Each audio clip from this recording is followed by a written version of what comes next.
Chapter 16. Hearing a knock upon the door, Derpy opened it up and saw Bucky.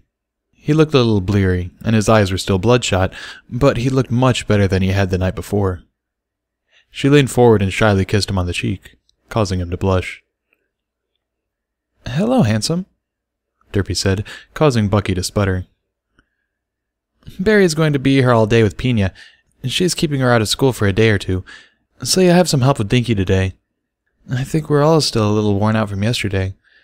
Let Barry help you, or else I'll hear about it when I come home, and I will be coming home as soon as I am done with my deliveries," she added, smiling, enjoying that she could make Bucky so flustered so easily. "And I want you to take regular breaks, too, or else don't make Barry and I gang up on you." Bucky nodded and stumbled inside. Once indoors, he was shoved into a chair and Barry Punch gave him a comically oversized cup that was full of coffee, cream, and sugar, which he gratefully accepted as he settled into the chair. He took a sip and sighed, settling into the chair and getting comfortable. Pina Colada climbed up into Bucky's chair and settled in beside him. "It is awfully nice of you to help my friend Dinky," she said bashfully, leaning into Bucky and smiling sweetly up at him, and then pressing her head into his side. Dinky, being tiny and determined to get in on valuable snuggle time, also climbed up into the chair, squeezing and stuffing herself in between Bucky and the arm of the chair, sitting opposite of Pina. Bucky was somewhat squashed in the chair, and found that he didn't mind. He continued to sip his coffee, which was strong and quite good. "I have a geology exam today. I didn't study last night," said Sparkler, panicking as she came down the stairs.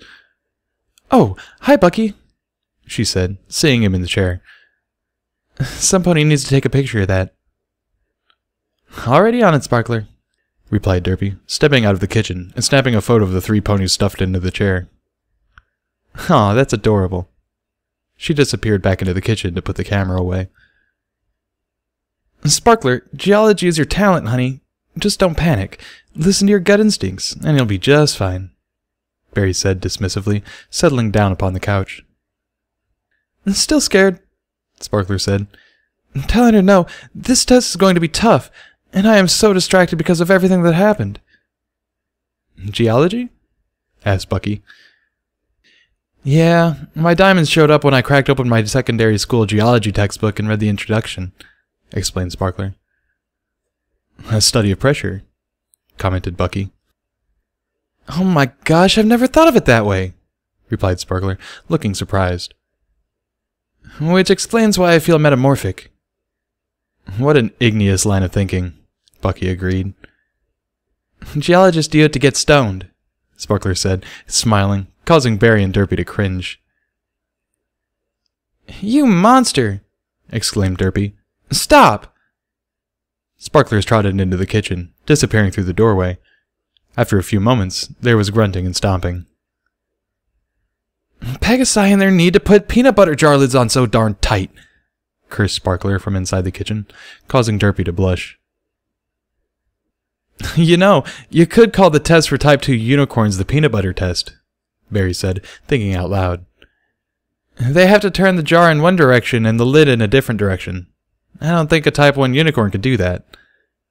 "Nope," replied Bucky, sipping coffee and resigning himself to being squeezed by Pina and Dinky, who were both squeezing him tightly now.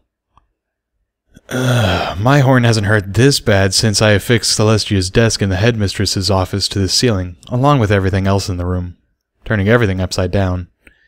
Even the big decorative water clock was dripping upwards, and keeping perfect time. "What happened?" asked Barry, giggling.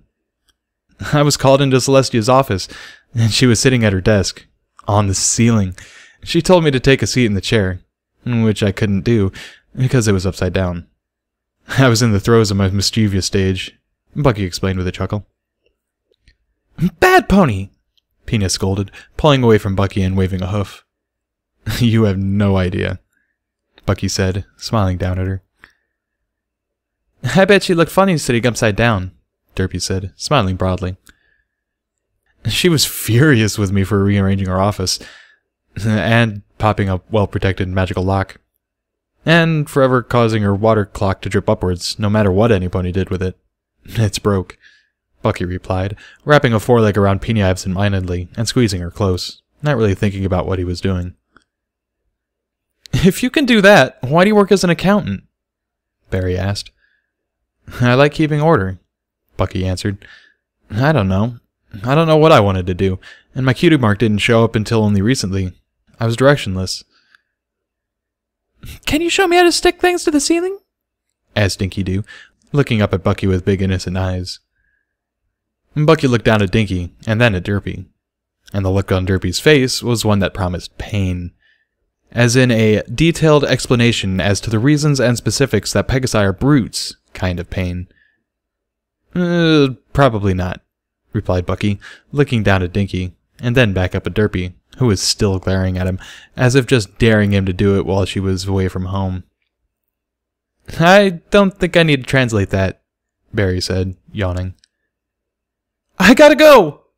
Sparkler shouted, tearing through the living room, snatching up her school bag, kissing her mother, and then flying out the door. She came back in a moment later, skittering through the living room, kissed Dinky, kissed Pina, poked Bucky playfully with her hoof, and then blew a raspberry on Barry Punch's neck, causing Barry Punch to collapse with laughter on the couch. And then she was gone, leaving Derpy to close the door that had been left open. Teenage fillies, Derpy muttered, shaking her head. So, about our date tonight, asked Barry. How's that going to work if Bucky needs to keep an eye on Dinky? I have no idea, Bucky admitted, finishing off his coffee. I suppose leaving her with Sparkler is no longer a good option, Derpy said. It might be okay if Dinky is kept calm and quiet. Once the magic manifests and starts, it tends to come out in spurts. Happens in early foalhood, too, Bucky said. Dinky put me through some trying times when she was very little, Derpy admitted. She once sprouted wings. Oh my, Bucky gasped, his mouth left hanging open. She flew out the window, Barry said. Derpy nodded and gave Dinky the stink eye. You scared Mommy so badly? Dinky buried her face into Bucky's side, hiding from her mother's gaze. Come here, Dinky. Hug me. I have to go, begged Derpy, unable to bear the sight of Dinky hiding, holding out her forelegs as she balanced on her haunches. Dinky burst free from the chair, along with Pina, both of them running for a hug. Squeezing madly, Derpy squished them both back, wrapping them in her wings. I should be home sometime after noon if all goes well, Derpy said. Bucky, Barry, we might have to settle for a nice meal around the table together, fulls and all. I like the sound of that, Barry said. I'll even get off my lazy plot and cook. I think I might prefer that, actually. I really don't like going into places crowded with strange ponies. Sometimes I get a bit panicky, Bucky said slowly and carefully, aware of the fact that Derpy and Barry had both been witnesses to his panic attacks. I gotta go, Derpy said, tugging herself free from the embrace of two foals. She smiled at every pony in the room, and then was gone, out the door. We're gonna get started very soon, promised Bucky, looking at Dinky. Are you ready to learn a bit of magic? Dinky nodded. My horn has been tingling and feeling funny, the foal confessed. That's normal, Bucky explained in a careful, friendly, and warm voice. Once you have your first big surge, and I mean your first real grown-up surge, it is like taking a cap off of a soda bottle. You cannot put the cap back on very well, and soda just keeps leaking out. Do you understand? He asked, saying each word slowly and carefully. Dinky nodded again. I think so. So, the magic is going to keep coming? She asked, her head tilting to the side, and looking very curious. Yes, Dinky Doo. The magic must be released, or the pressure will build up, and eventually you'll have a magical accident. But you don't want the magic to keep leaking either. You have to hold it in until it is safe to release in a big burst, Bucky explained, making gestures with his hooves and smiling. So it's like potty training, Dinky said, her muzzle scrunching. Mama said I caught on to potty training real quick, the adorable little foal said, scratching her chin with a hoof. Will it feel good if I hold it in a while, and let it out in a big flood? She asked, causing Barry Punch to explode with laughter. Yeah, actually. It will feel really good. The body has a way to reward you for careful control and release. Bucky replied in very embarrassed tones. Holding back a lot of magic and letting it go can be a very pleasant experience. Berry Punch stopped laughing, stared at Bucky, and then at Dinky. She had a very confused look on her face. She returned her gaze to Bucky, her eyes piercing.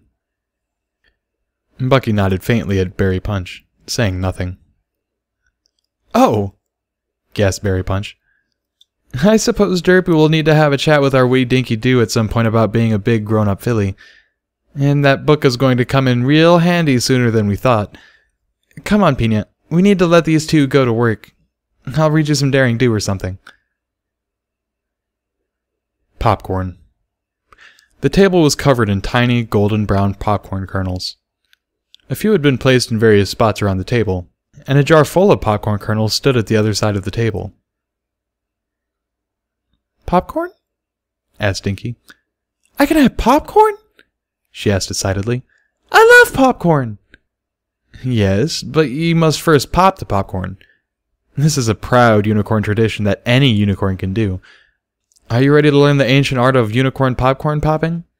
Bucky asked, a slight smile on his face. "Am I ever?" Dinky replied, bouncing up and down in her chair. "Alright then, Dinky, I need you to calm down. Begin taking deep breaths, and then I want you to picture in your mind, reaching out and touching the popcorn kernel with an invisible touch. Imagine a big invisible hoof coming down and touching it, lightly, and then think about warm thoughts. Just a little bit of warm, not too much. Got that?" Bucky explained. Dinky nodded. "But keep explaining. I learn better when some pony repeats stuff," she asked. "Alright then, Dinky. Deep breaths. And then, imagine reaching out and touching them with something invisible. It can be a hoof or a feather. If you want, you can pretend that you're a Pegasus and have wings. Just reach out, gently prod the popcorn, and think warm thoughts. This is called extending your will, and learning how to do this will allow you to do anything you set your mind to doing. We aren't type 4s, but our types once raised the sun together," Bucky said, talking slowly, and trying to make sure that he could see Dinky's face lighting up with some degree of understanding. "Can Sparkler do this?" asked Dinky.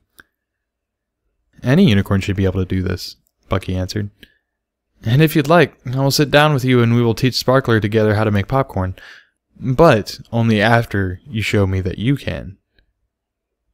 Dinky began to concentrate, her tongue sticking out of the corner of her mouth, her eyes narrowing. Her horn began to glow with purple light. It was a good sign. Near instant horn ignition was always a good sign, except when it was a bad sign. Bucky could feel raw magic building in the air, and he sat ready to react at a moment's notice. The air began to thrum slightly. A single popcorn kernel began to wobble back and forth, rolling around slightly on the table, but nothing else happened. "My horn feels itchy and hot," complained Dinky, pressing her hooves against the table. "You're doing fine. Keep focused, Dinky," urged Bucky, now leaning against the table and wanting Dinky to succeed. A new chase had begun. For a moment, Dinky felt real power and control, which she had not felt yesterday.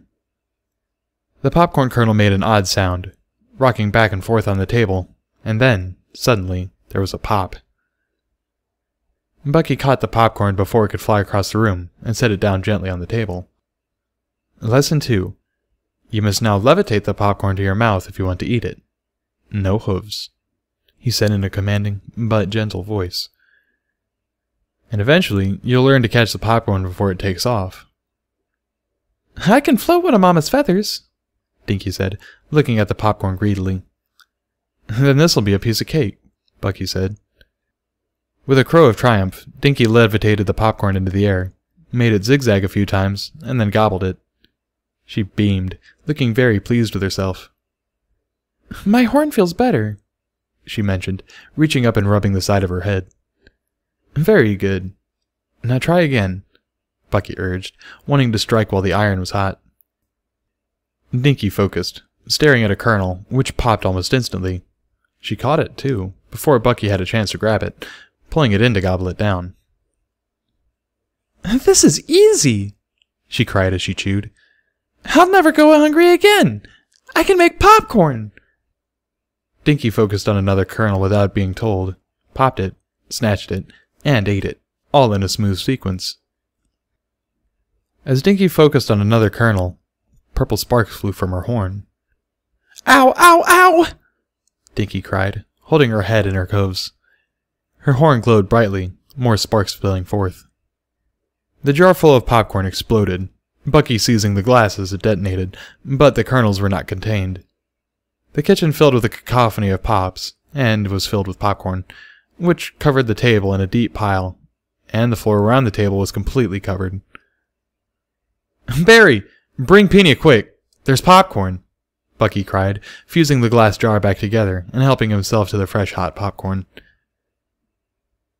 Barry burst into the kitchen a moment later, her little sister Pina hot on her heels, and Barry's eyes went wide at the sight of all the popcorn. "Nummy!" Pina shouted, climbing up into a chair at the table. "Dinky Doo, what did you do?" Barry asked. "I made popcorn," Dinky said, beaming proudly.